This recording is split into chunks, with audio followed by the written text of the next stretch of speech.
mis müts? sa näed välja nagu ehtne kalamees. Ma ei ole mees. Kalalaps ei öelda, Sofia. Kas siis kõik, kes kala püüavad, on kalamehed?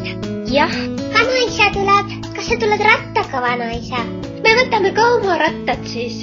Ei, ma jätan oma ratta siia. Parem jalutame.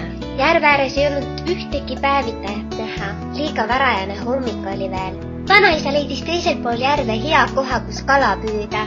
Siin puu all on hea vilu. Päike ei paista lagi pähe. Ma viskan natuke saiavette, siis kõik kalad ujuvad siia. Viska natukene, jah. Oi, ma ei jõua seda visata.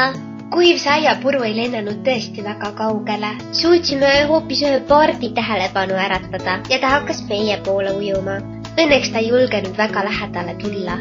Vaata, Sofia, kui me saia enne vette kastame, siis see lendab paremini ja vajub ka ilusti vette. Nii, ma otsin nüüd ussid välja. Vanaisal oli plekkkarp, natukese mulla ja vihmaussidega. Miks siin augud on? Kas need on õhuaugud? On, jah. Vanaisa pani vihmaussi konksu otsa. Tasa nüüd, Sofia. Miks? Kas kalad kuulevad vee alla? Jah, kui sa kisad, siis me ei saa ühtegi kala. Tule istu siia. Mis me nüüd teeme? Ootame. Vaata, kui kork vee alla läheb, siis on kala konksu otsas. Kalapüük on natuke igav. Korraga oli kork kadunud. Tõmba, vanaisa, tõmba õng veest välja. Konksu otsas oli pirakas ahven, selline vöödiline ja natuke kollane. Sellest saame hea uhaa. Appi, aidake! Vaata, vanaisa, keegi on vees.